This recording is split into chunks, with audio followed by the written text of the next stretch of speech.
is one of the most important documents in history, as it guaranteed the rights of individuals and put forth the principle that even the king was subject to the same laws as all men. Rights that it guaranteed were religious liberty, justice, and a fair trial. On July the 4th, 1776, the Declaration of Independence was voted on and adopted by the Second Continental Congress in Philadelphia, Pennsylvania, announcing that the 13 American colonies were now the United States of America and were no longer under British rule.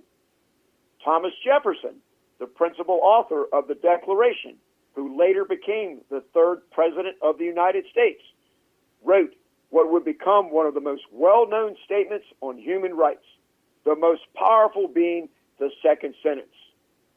Quote, "We hold these truths to be self-evident, that all men are created equal, that they are endowed by their Creator with certain unalienable rights, that among these are life, liberty, and the pursuit of happiness." End quote. The United States Constitution was signed on September the 17th, 1787, by delegates at the Constitutional Convention in Philadelphia. George Washington, who later became our nation's first president, presided over the convention. James Madison drafted the Constitution and later became our nation's fourth president. The Constitution established our government, our fundamental laws, and guaranteed certain basic rights to our people.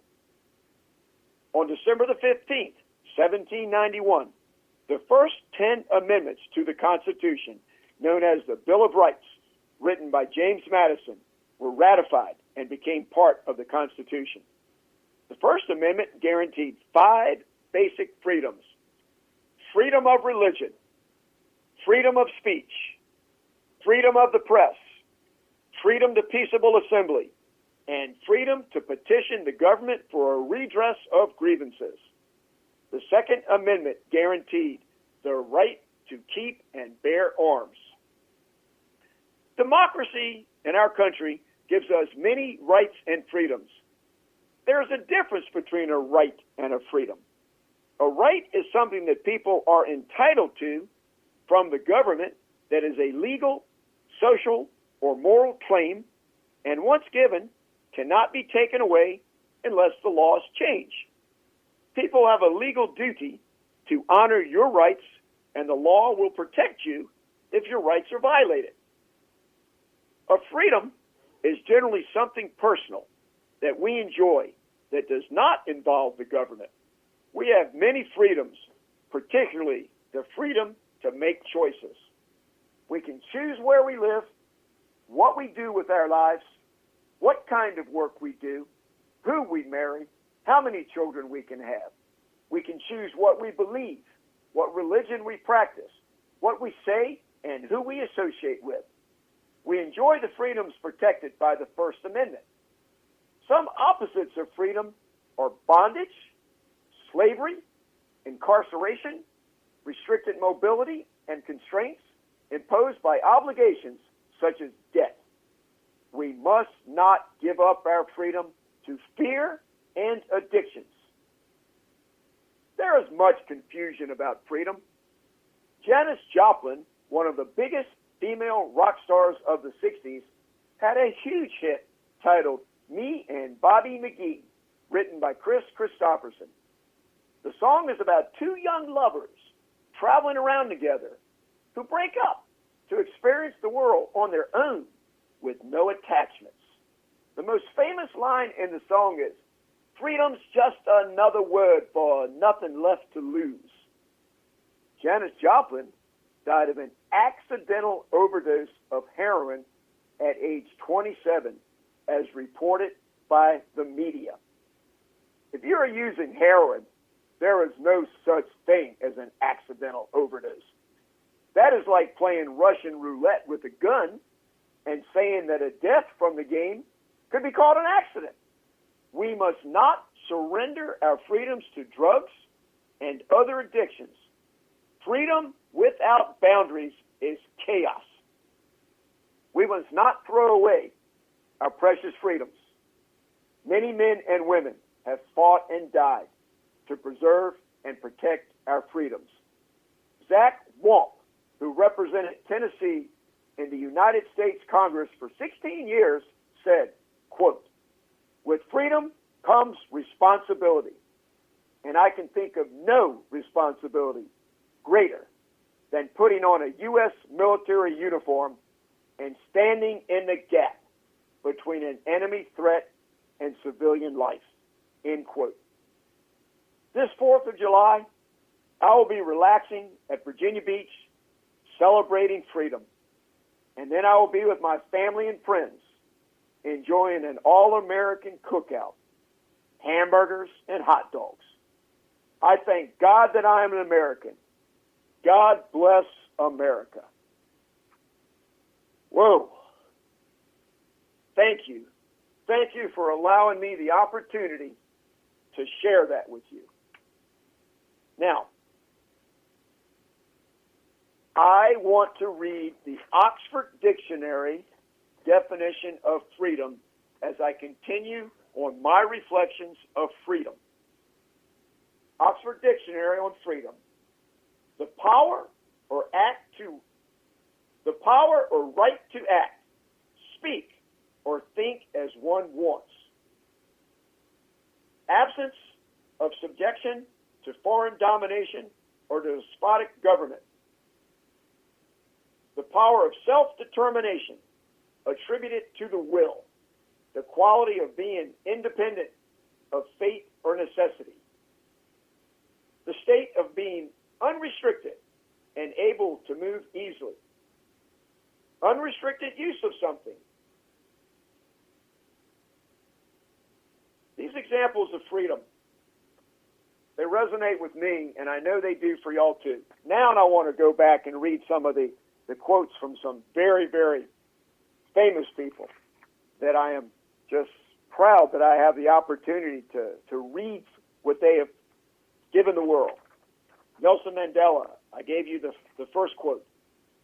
"For to be free is not merely to cast off one's chains, but to live in a way that respects and enhances the freedom of others." I really like it that Nelson Mandela is talking about the respect for freedom to others. You know, one of the thoughts about freedom is that freedom's not as free as some people think. Respecting others. Yeah, let's keep on here. Nelson Mandela gave another. "Money won't create success. The freedom to make it will."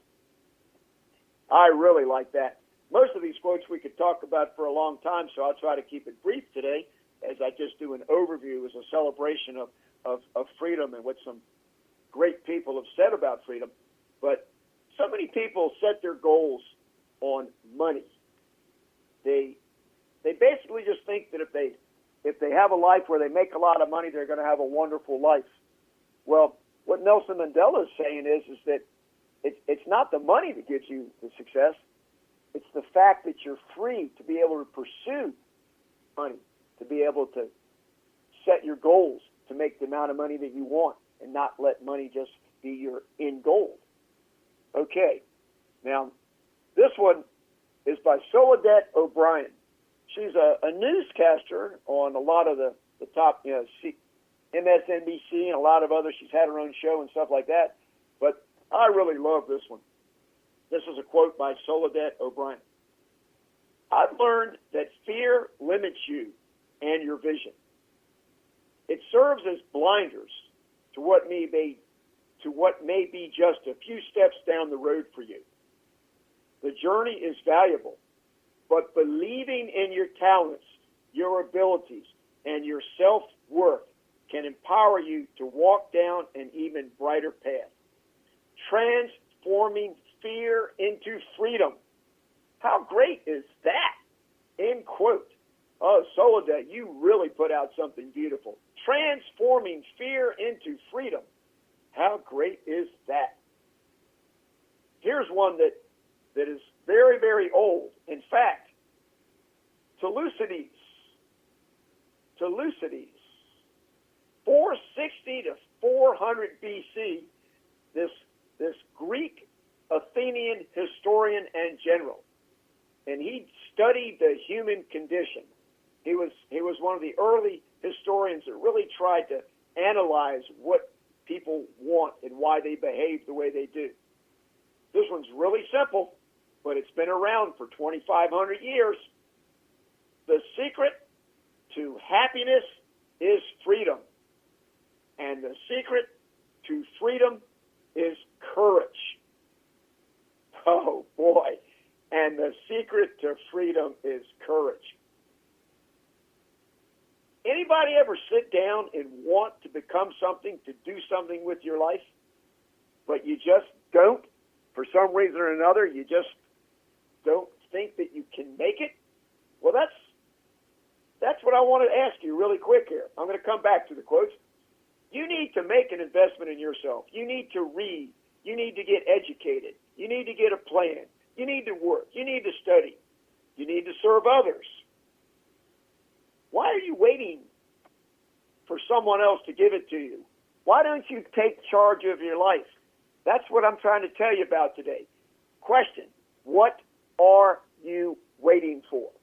Hey, I can tell you, when you take that leap of faith to go out there and embark on a journey that's the unknown, something that you've wanted to do but you're afraid, it is scary, and it takes a long time. I've already shared with you that I'm going to be 66 years old next week, and the same things that I've been working toward, wanting, desiring, trying to attain from the time I was 16 or 17 years old, close to 50 years, are just now coming into fruition. I've just spent my whole life trying to figure out, why do some people make it and become successful in what they go to do?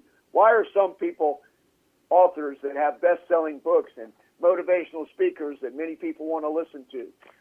Why do some people succeed and others don't? Well, a big reason for that is because they have courage. And in America, we have the opportunity to pursue whatever we want, but it takes courage.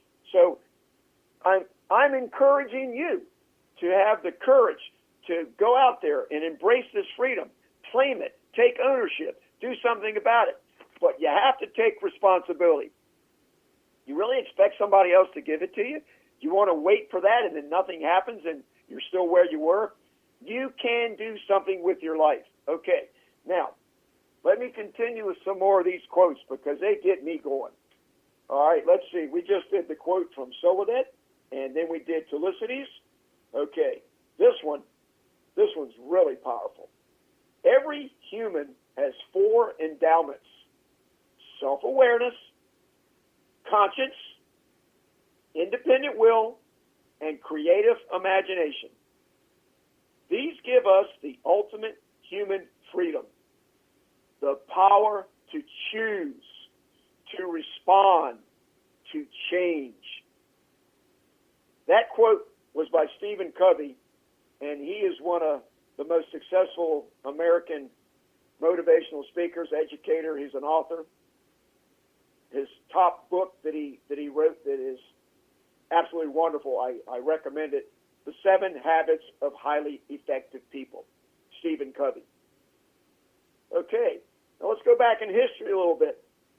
This one, I want you to connect this one with the world that we're living in right now, particularly all of the turmoil that we're experiencing in America. I'm not going to get political, but the person that I'm going to quote next is a political figure. And you can hear what I'm going to tell you that was written in the Civil War days back in the 1860s. And here's what it is. America will never be destroyed from the outside. If we falter and lose our freedoms, it will because we destroyed ourselves. Abraham Lincoln, 16th President of the United States, considered by many to be the greatest president we ever had. Okay, here's a good one for you. Education is the key to unlock the golden door of freedom. That's where